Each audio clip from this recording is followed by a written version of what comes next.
Hello everyone, आज date है 5 मार्च 2022 और द हिंदू न्यूज एनालिसिस में आपका स्वागत है। इस वीडियो में हम द हिंदू की इंपॉर्टेंट न्यूज़ को एग्जाम के पॉइंट ऑफ व्यू से डिस्कस करेंगे। नीचे डिस्क्रिप्शन बॉक्स में Telegram channel Volcano IAS academy का लिंक दिया हुआ है। आप Telegram channel Volcano IAS academy के साथ में जुड़ सकते हैं। वहाँ पर हर exam means UPSC, state PSC and other exams के पॉइंट ऑफ व्यू से काफ़ी इंपॉर्टेंट इन्फॉर्मेशन आप सभी के साथ में शेयर की जाती है। तो चलो स्टार्ट करते हैं। वीडियो को स्टार्ट करेंगे एक ज्योग्राफिकल मैप क्वेश्चन के साथ में। और आज आपका क्वेश्चन ये है कि केन रिवर को आपको मैप में व्यू करना है, फिर इससे रिलेटेड हर इंपॉर्टेंट फैक्ट्स को एंड इन्फॉर्मेशन को कमेंट बॉक्स में टाइप करना है। कल हमने आपसे क्वेश्चन पूछा था चेनाब रिवर को लेकर के, तो चेनाब रिवर को मैप में अगर हम व्यू करें, चेनाब रिवर का ओरिजिन होता है हिमाचल प्रदेश स्टेट से। वहां पर दो स्मॉल रिवर के रूप में चंद्रा एंड भागा आपस में मर्ज होती हैं और फिर चेनाब रिवर का फॉर्मेशन होता है। चेनाब रिवर जम्मू एंड कश्मीर से फ्लो होती हुई लास्ट में पाकिस्तान में एंटर करती है और फिर झेलम रिवर और चेनाब का वाटर मर्ज होता है। लास्ट में ये अदर ट्रिब्यूटरीज के साथ में मिलकर के इंडस रिवर में अपने वाटर को डिस्चार्ज करती है। चेनाब रिवर को एंशियंट टाइम में अस्कनी नेम से जाना जाता था। ये इंपॉर्टेंट फैक्ट है, आपको ध्यान में रखना है। द हिंदू के फ्रंट पेज पर जो इंपॉर्टेंट न्यूज़ है, इंडिया ने United nation security council, United nation general assembly और उसके बाद में United nation human rights council में भी अपने वोट को एब्सटेन किया है। सबसे पहले थोड़ा सा बैकग्राउंड हम डिस्कस करेंगे। आप सभी को पता है कि रशिया ने यूक्रेन के ऊपर अटैक किया। अटैक करने के बहुत सारे कारण हैं। रशिया ने अपनी तरफ से कुछ पॉइंट्स रखे और जो अदर कंट्रीज हैं उन्होंने अपनी तरफ से पॉइंट्स रखे। दोनों के बीच में नेगोशिएशंस नहीं बन पाया, डिस्कशन नहीं हो पाया, फाइनल रिजल्ट नहीं आ पाया और लास्ट में रशिया ने डोनबास रीजन में दो एरियाज को रिकॉग्निशन देते हुए वहाँ पर एनक्रोच स्टार्ट कर दिया। नॉर्थ में उन्होंने बेलारूस कंट्री के साथ में मिल करके एनक्रोच किया और साउथ में जो क्रीमिया वाला रीजन है वहाँ से सी रूट का यूज़ करते हुए उन्होंने एनक्रोच किया यूक्रेन के ऊपर। बेसिक कोज ये है कि नाटो ऑर्गेनाइजेशन अपना एक्सपेंशन चाहता है और रशिया उसको काउंटर करना चाहता है। दूसरा मेजर कारण ये भी है कि जो यूक्रेन है वहाँ पर बहुत सारे नेचुरल रिसोर्सेज हैं। यूरोपियन कंट्रीज़, इसके बाद में अगर हम बात करें तो वेस्टर्न कंट्रीज़ यूक्रेन के उन सारे नेचुरल रिसोर्सेज पर अपना कब्जा करना चाहते हैं। लेकिन रशिया ये चाहता है कि जो वेस्टर्न कंट्रीज़ हैं उनका कब्जा क्यों हो। अरे भाई, जो यूक्रेन है वो तो पहले हमारा पार्ट रहा हुआ है, तो डायरेक्टली और इनडायरेक्टली अगर पहले देखें तो फर्स्ट जो राइट है वो यूक्रेन के ऊपर है रशिया का। इस चीज़ों को लेकर के क्लैश हुआ दोनों कंट्रीज़ के बीच में, वेस्टर्न कंट्रीज़ और रशिया के बीच में, कि नाटो ऑर्गेनाइजेशन का आप एक्सपेंशन मत करो। लेकिन इस चीज़ को लेकर के कहीं भी रिटन स्टेटमेंट नहीं दिया गया। डिस्कशन में इस बात को डिस्कस ही नहीं किया गया और रशिया को लगा कि नाटो ऑर्गेनाइजेशन का जिस तरीके से एक्सपेंशन हो रहा है, आने वाले टाइम में रशिया के रीजनल एरियाज में जब नाटो ऑर्गेनाइजेशन के मेंबर कंट्रीज यहाँ पर बनेंगे तो एक तरीके से इनडायरेक्टली रशिया को थ्रेट देने वाली बात ये हो जाएगी और इसी की वजह से ये वॉर स्टार्ट हुआ।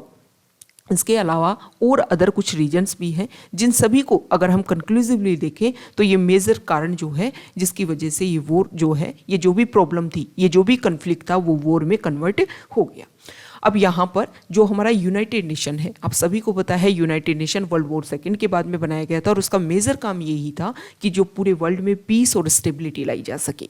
तो यूनाइटेड नेशन सिक्योरिटी काउंसिल में जहाँ पर 15 मेंबर होते हैं, 5 परमानेंट होते हैं, 10 नॉन परमानेंट होते हैं, जिनको 2 साल के लिए वहाँ पर अपॉइंट किया जाता है। उनमें इंडिया भी है। वहाँ पर रेजोल्यूशन पास करवाने की कोशिश की गई कि यूक्रेन के ऊपर जो अटैक हुआ है वो गलत है और इसमें इंडिया भी साथ दे, लेकिन इंडिया ने एब्सटेन किया है यहाँ पर चाइना और यूएई के साथ में मिल करके कि हम ना तो हाँ है ना हाँ है, हम दोनों तरफ जो है उसके साथ में है। मतलब ना तो हम रशिया के सपोर्ट में है ना हम वेस्टर्न कंट्रीज़ के सपोर्ट में है, हम जो है वो हम पीस और स्टेबिलिटी के सपोर्ट में है। फिर बात आती है यूनाइटेड नेशन जनरल असेंबली भी, वहाँ पर भी इंडिया ने एब्सटेन किया और उसके पक्ष, किसी के भी पक्ष में यहाँ पर वोट नहीं दिया। रेजोल्यूशन पास करवाया जा रहा है कि रशिया ने जो अटैक किया है वो गलत है, इसको लेकर के। अब United nation human rights council की बात आती है और वहाँ पर भी वोटिंग करवाई जाती है। 47 मेंबर हैं जिसमें 13 जो कंट्रीज़ हैं उन्होंने यहाँ पर एब्सटेन किया है। इन 13 कंट्रीज़ में से अगर हम देखें तो China, Pakistan, Kazakhstan, Sudan, Uzbekistan और वेनेजुएला इंपॉर्टेंटली इसमें इंक्लूड है। यहाँ पर अगर हम बात करें तो देखो, United nation security council, United nation human rights council में ये भी डिस्कशन हुआ है कि ये जो वॉर हुआ है, ये जो अटैक किया गया है, इसके बाद में बहुत सारे जो लोग हैं जो रिफ्यूजीज की जो संख्या है वो काफ़ी ज़्यादा इंक्रीज हो जाएगी, क्योंकि हम देख रहे हैं कि यूक्रेन के रीजनल एरिया में जो भी कंट्रीज है वहाँ पर बॉर्डर को पार करके लोग वहाँ पर शिफ्ट हो रहे हैं। ओके, तो ये रिफ्यूजीज जो है उन लोगों के राइट्स को सिक्योर करना एक मेजर प्रॉब्लम आने वाले टाइम में क्रिएट होगी। तो इसको लेकर के ह्यूमन राइट्स काउंसिल ये चाहता है कि एक इंटरनेशनल कमेटी बने जो इंक्वायरी करे इन सब लोगों के राइट्स को लेकर के, और जो भी यहाँ पर अटैक हुआ है उसके बेसिक कोचेज जानने की कोशिश की जाए। तो इंडिया ने यहाँ पर एब्सटेन किया है। United nation human rights council की बात आई है तो उससे रिलेटेड हम कुछ बेसिक फैक्ट्स व्यू करेंगे। United nation human rights council United nation की एक इम्पोर्टेंट बॉडी है जिसका एक इम्पोर्टेंट वर्क है, एक इम्पोर्टेंट टारगेट, इम्पोर्टेंट ऑब्जेक्टिव है कि पूरे वर्ल्ड के अराउंड जो भी ह्यूमन राइट्स हैं उनको प्रोटेक्ट करना और उनको प्रमोट करना। इसका हेडक्वार्टर जेनेवा स्विट्जरलैंड में है। 47 इसमें मेंबर्स हैं जिनको रीजनल ग्रुप बेसिस के ऊपर 3 इयर्स के टर्म के लिए उनको इलेक्ट किया जाता है। 2006 में United nation human rights council को बनाया गया था। इससे पहले United nation commission on human rights था, उसको रिप्लेस करके यूएनएचआरसी एग्जिस्टेंस में आया था।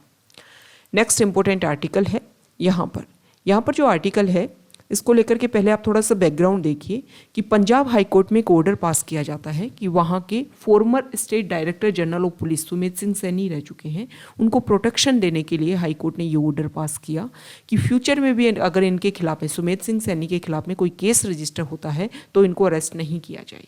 इनको एक तरीके से उन सभी केसेज के खिलाफ, मतलब फ्यूचर में भी कोई केसेज हैं तो उनके खिलाफ में भी इनको प्रोटेक्शन दिया जाता है। सुप्रीम कोर्ट में कैविएट जारी की जाती है इस चीज़ को लेकर के, तो सुप्रीम कोर्ट इस तरीके के ऑर्डर को देकर के शॉक हो जाता है कि इस तरीके के ऑर्डर अगर जुडिशरी पास करने लग गई तो हम डेमोक्रेसी के जो फाउंडेशन पिलर्स हैं, जो ट्रांसपेरेंसी है, इक्वलिटी है, इन सभी को हम एक तरीके से वायलेट कर रहे हैं। अगर जुडिशरी यहाँ पर अपने इंडिपेंडेंसी का रोल प्ले नहीं कर पाई और यहाँ पर एडमिनिस्ट्रेशन के साथ में मिलकर के इस तरीके के ऑर्डर पास होने लगे तो हम जो एक तरीके ट्रांसपेरेंसी की जो बात करते हैं वो सब कुछ हम डाइल्यूट कर देंगे। नेक्स्ट इंपॉर्टेंट आर्टिकल है शेन वॉर्न, ऑस्ट्रेलिया के एक इम्पोर्टेंट स्पिनर बॉलर, उनकी डेथ हो गई 52 ईयर में। उन्होंने काफ़ी ज़्यादा, मतलब क्रिकेट के एरिया में अगर हम बात करें तो काफ़ी इम्पोर्टेंट उनका नेम रहा है। 2007 में जब उन्होंने संन्यास ले लिया था क्रिकेट से, उसके बाद में IPL और अदर जो एक्टिविटीज़ है क्रिकेट से रिलेटेड वहाँ पर वो इन्वॉल्व रहे। नेक्स्ट इम्पोर्टेंट आर्टिकल की अगर हम बात करें तो यहाँ पर पेज नंबर फर्स्ट पर ही है। देखो हम जेन टाइम में देख रहे हैं कि अदर स्टेट जो है वो एंटी कन्वर्जन बिल, ठीक है, एंटी कन्वर्जन बिल जो है वो पास करवाने की कोशिश की जा रही है। इसी तरीके से हरियाणा असेंबली में भी जो गवर्नमेंट है उन्होंने एंटी कन्वर्जन बिल को रखा है कि यहाँ पर भी एंटी कन्वर्जन बिल पास करवाया जाए, क्योंकि बहुत सारी एक्टिविटीज़ इस तरीके की सामने आती है कि फोर्सफुली जो है वो लोगों का रिलीजन चेंज करवाया जा रहा है। अब इसमें क्या क्या पॉइंट्स, क्या क्या प्रोविजंस उन्होंने रखे हैं ये ज़्यादा इंपॉर्टेंट रहेंगे।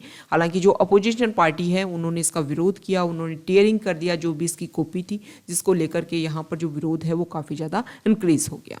Next important article page number 2 पर, यहाँ पर दिल्ली को लेकर के कुछ इंपॉर्टेंट डाटा है कि हम देखते हैं कि दिल्ली में बहुत ज़्यादा पॉल्यूशन है। पॉल्यूशन को कर्ब करने के लिए वहाँ की गवर्नमेंट अपने लेवल पर काफ़ी कोशिश भी कर रही है।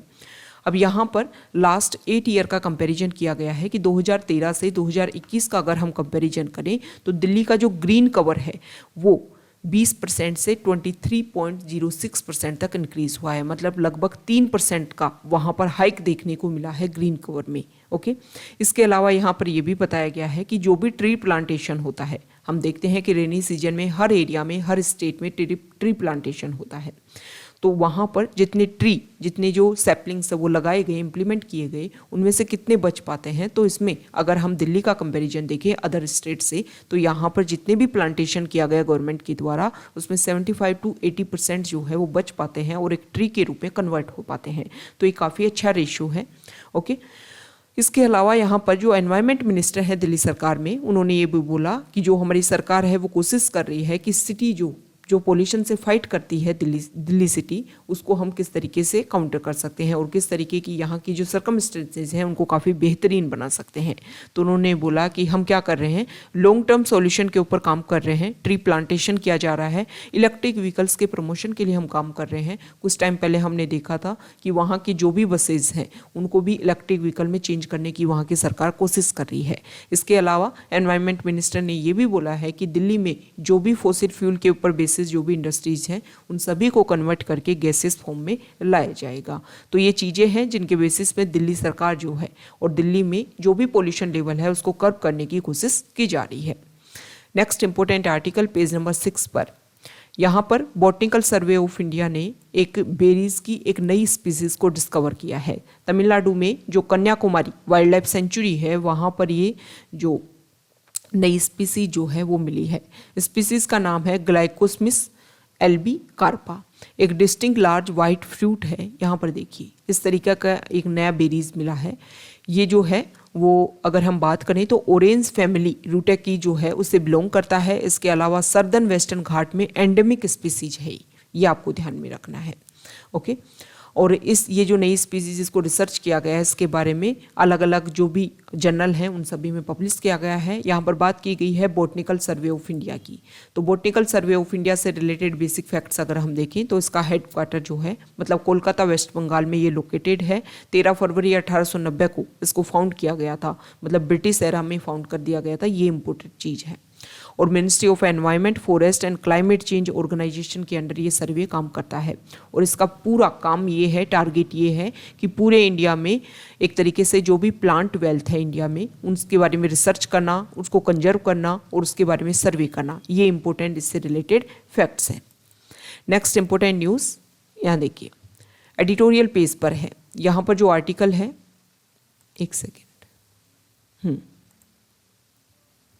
यहाँ पर जो आर्टिकल है अभी हमने देखा, देखो जब भी हम देखते हैं कि गवर्नमेंट चेंज होती है, चाहे आप स्टेट में देख लो चाहे आप सेंट्रल गवर्नमेंट में देख लो, जब भी गवर्नमेंट चेंज होती है तो प्रीवियस गवर्नमेंट के द्वारा जो भी पॉलिसीज इंप्लीमेंट की जा रही थी उसमें कुछ चेंज किए जाते हैं। अब आप देखते होगे कि जब भी दूसरी अपोजिशन पार्टीज़ वहाँ पर गवर्नमेंट बनाती है किसी भी स्टेट में या सेंट्रल गवर्नमेंट में, बहुत सारी पॉलिसीज़ के नाम चेंज कर दिए जाते हैं, बहुत सारी पॉलिसीज़ के जो इम्पोर्टेंट जो भी उनके लीडर होते हैं या फिर जो पहले वाली पार्टी के जो लीडर थे उनके नाम रिमूव करके अपने जो लीडर्स हैं उनके नाम वहाँ पर इम्प्लीमेंट किए जाते हैं।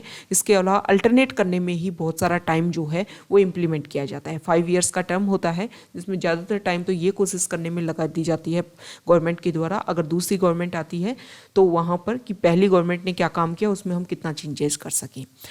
ये इस हम क्यों डिस्कस कर रहे हैं, तो आंध्र प्रदेश में इसी तरीके का इशू देखने को मिला। 2014 में जब आंध्र प्रदेश का बाइफर्केशन होता है और तेलंगाना एक नया स्टेट बनता है, तो उसके बाद में जो वहाँ पर गवर्नमेंट होती है वो कोशिश करती है कि अब आंध्र प्रदेश नया स्टेट, एक बाइफर्केशन हुआ है और इसकी कैपिटल किसको बनाया जाए, तो इसके लिए डिसाइड किया जाता है कि अमरावती को बनाया जाएगा। बाद में आती है दूसरी गवर्नमेंट, वो डिसाइड करती है कि नहीं, अमरावती एक कैपिटल हम नहीं रखेंगे, अलग अलग कैपिटल रखी जाए जिसमें हम एग्जीक्यूटिव का काम अलग रखें, जुडिशरी का काम अलग रखें और जो लेजिस्लेटिव वर्क है वो अलग जगह रखा जाए। जो गवर्नमेंट का मानना ये है कि इससे क्या होगा कि हर एरिया में हमारी कनेक्टिविटी रहेगी और जो लोग हैं वो अपने आप को एक डिस्टेंट एरिया में फील नहीं करेंगे, ताकि हम लोगों के पास में जाकर के उनको एडमिनिस्ट्रेशन प्रोवाइड करने की कोशिश करें, उनकी जो बेसिक जो प्रॉब्लम्स हैं उनको सोल्व करने की, उसको रिलीफ प्रोवाइड करने की भी कोशिश करें। तो अमरावती को लेजिस्लेटिव कैपिटल के रूप में, विशाखापट्टनम को एग्जीक्यूटिव कैपिटल के रूप में और कर्नूल को हाई कोर्ट की सीट के रूप में डेवलप करने की बात की जा रही थी।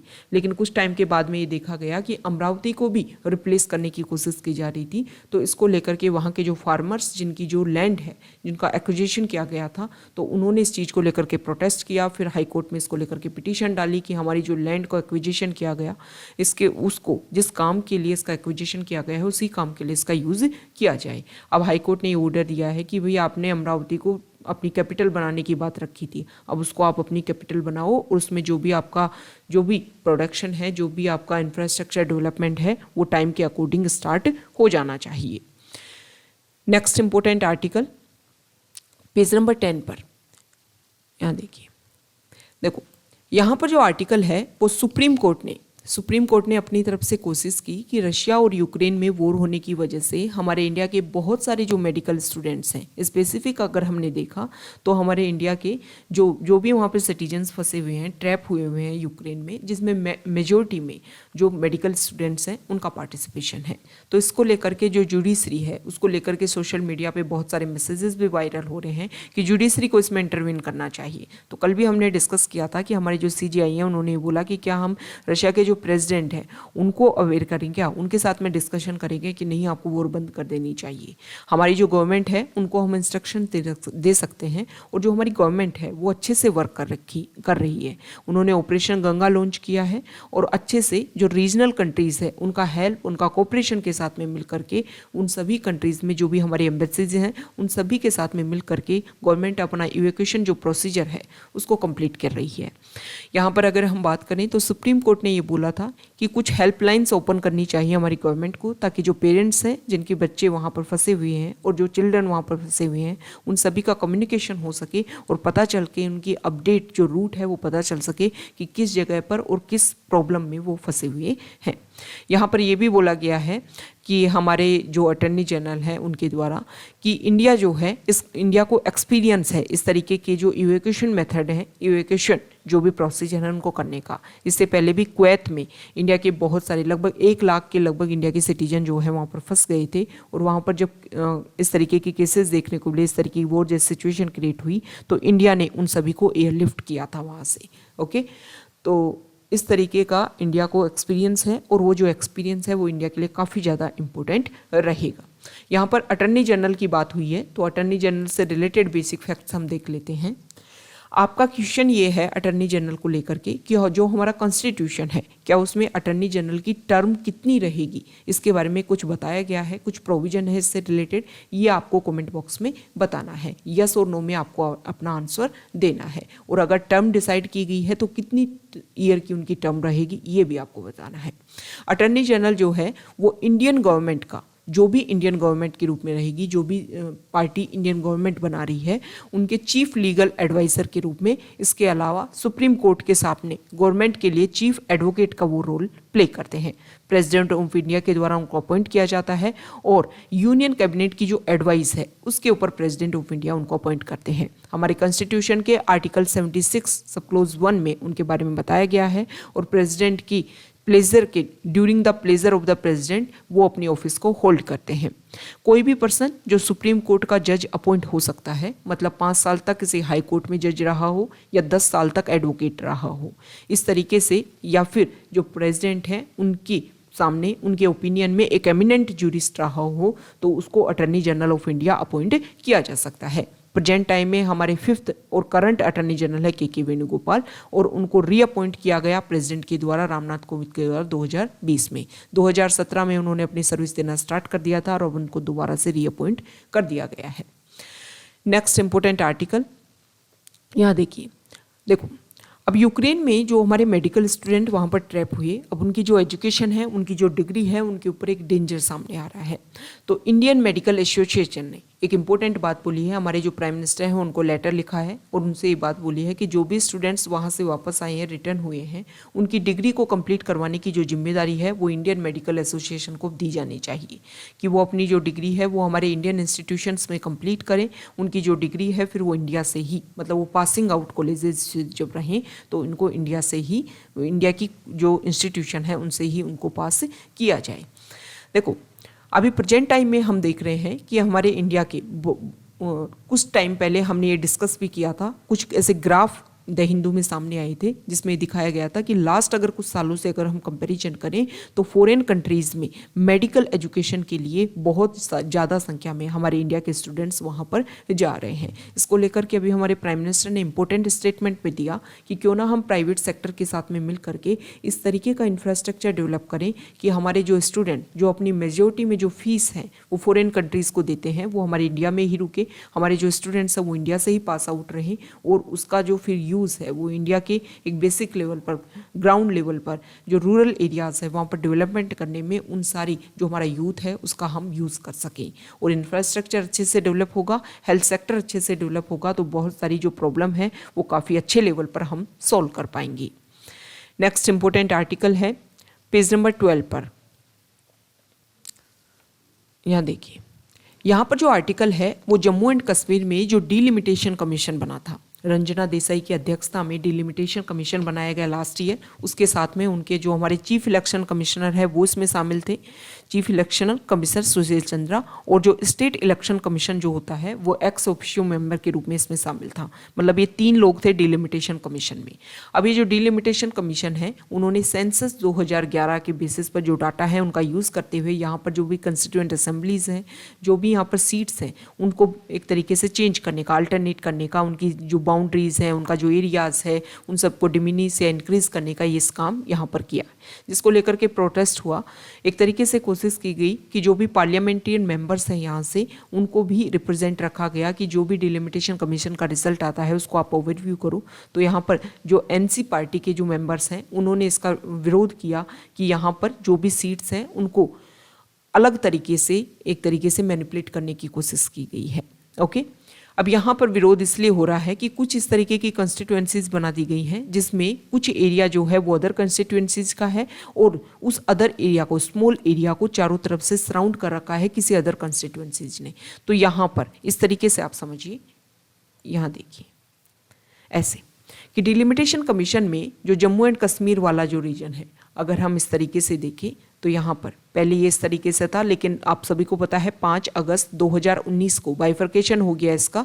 और जब बाइफर्केशन, ये वाला एरिया नहीं, यहाँ देखिए इस तरीके से जम्मू एंड कश्मीर वाला पहले रीजन था और अब इस तरीके से ये वाला जो रीजन है, जो यहाँ से ये जो रीजन है वो जम्मू एंड कश्मीर के रूप में रह गया और ये हो गया पूरा लद्दाख। तो यहाँ पर क्या कोशिश की गई है कि जम्मू और कश्मीर जो इम्पोर्टेंट पार्ट, तो कश्मीर वाला जो रीजन है वहाँ पर कंस्टिट्यूएंसीज की संख्या कम बढ़ाई गई है, जम्मू वाले रीजन में ज़्यादा इंक्रीज की गई है। इसके अलावा कुछ सीट्स एससी और एसटी के लिए 16 सीट्स को भी यहाँ पर रिजर्व किया गया है। इसके अलावा अगर हम बात करें इस डिलिमिटेशन कमीशन ने क्या हुआ है कि इस तरीके से रिजर्व, मान लो कोई स्मॉल आइलैंड यहाँ पर और चारों तरफ से किसी अदर कंस्टिट्यूएंसीज ने इस एरिया को घेर रखा है, तो इसको लेकर के विरोध किया जा रहा है कि यहाँ पर जो रहने वाले लोग हैं, मान लो यहाँ पर ये दूसरी कंस्टिट्यूएंसी है, इसके साथ में इनको जोड़ दिया गया, तो यहाँ पर जो इनके राइट्स हैं इनको अवेल करवाने के लिए बहुत सारी प्रॉब्लम्स के लिए इनको इतना डिस्टेंट एरिया कवर करके यहाँ पर जाना होगा। तो क्यों ना इस तरीके के जो स्मॉल आइलैंड्स क्रिएट किए गए हैं उनको इन्हीं कंस्टिट्यूएंसीज में मर्ज कर दिया जाए। ओके, तो डिलिमिटेशन कमीशन को लेकर के एक इंपॉर्टेंट फैक्ट आपको ध्यान में रखना है कि इनका जो भी रिजल्ट है वो उसको आप हाई कोर्ट में चैलेंज नहीं कर सकते हो। ऐसा नहीं है कि अब इसको लेकर के, अभी तक तो पिटीशन फाइल हो जाती कि डिलिमिटेशन कमीशन ने जो भी अपना रिजल्ट है वो गलत किया है और उसमें क्या होना चाहिए, चेंजेस होने चाहिए। नेक्स्ट इंपॉर्टेंट आर्टिकल 4 पेज पर यहाँ पर देखिए, रशिया ने यूक्रेन के ऊपर अटैक किया और अब जो रशिया है वो यूरोप का लार्जेस्ट न्यूक्लियर प्लांट को अपने अंडर कर लिया है। अब इसको लेकर के यहाँ पर फियर्स क्रिएट हो रहे हैं कि ये जो क्लैश है इसकी वजह से जो न्यूक्लियर प्लांट है वहाँ पर कुछ ब्लास्ट हो सकता है, क्योंकि वहाँ पर फायर जैसी सिचुएशन भी देखने को मिली है। तो इसकी वजह से जो भी यहाँ पर जो बिल्डिंग है जो भी डैमेज हुई है, जो भी एडमिनिस्ट्रेटिव बिल्डिंग टाइम में हम देख रहे हैं, इसमें काफ़ी ज़्यादा डैमेज देखने को मिला है। तो जो न्यूक्लियर प्लांट है अगर इसी तरीके से एयर स्ट्राइक होते रहे तो उसके ऊपर भी इफेक्ट देखने को मिल सकता है। अब इसको लेकर के यहाँ पर अलग अलग कंट्रीज़ ने अपनी बात रखी है कि देखो अगर न्यूक्लियर प्लांट में कुछ इफेक्ट होता है, कुछ डैमेज होता है, तो उससे ऐसा नहीं है कि यूक्रेन में इफेक्ट देखने को मिलेगा। जो अदर रीजनल एरियाज़ में जो कंट्रीज़ हैं उनको भी काफ़ी बड़ा वास्ट यहाँ पर एक तरीके से डिग्रेड देखने को मिलेगा। चेर्नोबिल में जब आउटब्रेक हुआ था उसकी वजह से बहुत सारे जो कंट्रीज़ हैं वो वहाँ पर इफेक्ट हुए थे। तो इसको लेकर के IAEA जो है, इंटरनेशनल एटॉमिक एनर्जी एजेंसी जो है, उन्होंने अपनी तरफ से बात बोली है कि देखो इस तरीके का जो फायर जैसी सिचुएशन है उससे न्यूक्लियर प्लांट को कोई भी हजार्डस, कोई भी डैमेज देखने को नहीं मिला है। तो इंटरनेशनल एटॉमिक एनर्जी की अगर हम बात करें तो इंटरनेशनल ऑर्गेनाइजेशन है, इसका मेजर ऑब्जेक्टिव ये है कि जो न्यूक्लियर एनर्जी है उसको पीसफुल तरीके से हम प्रमोट कर सकें। इसके अलावा जो भी न्यूक्लियर वेपन्स हैं उनका मिलिट्री पर्पज़ के लिए यूज़ ना हो, एक तरीके से पीस के काम के लिए, स्टेबिलिटी के काम के लिए उनका यूज़ हो सके। IAEA की अगर हम बात करें तो 1957 में इस ऑर्गेनाइजेशन को एस्टेब्लिश किया गया था और यूनाइटेड नेशन, ये जो ऑर्गेनाइजेशन है इंडिपेंडेंटली यूनाइटेड नेशन को स्ट्रेंथन करने के लिए काम करता है। इसके लिए अगर हम बात करें तो ये जो IAEA है जो अपनी रिपोर्ट वो यूनाइटेड नेशन जनरल असेंबली को और सिक्योरिटी काउंसिल दोनों को अपनी रिपोर्ट सेंड करते हैं। इसका जो हेड क्वार्टर है वो वियना, ऑस्ट्रिया में है, ये आपको ध्यान में रखना है। तो ये आज का हमारा द हिंदू का डिस्कशन था। अगर आप यहाँ तक आए हैं, वीडियो आपको अच्छा लगा है तो प्लीज़ वीडियो को लाइक कीजिए, शेयर कीजिए और चैनल को सब्सक्राइब कीजिए। Okay, thank you.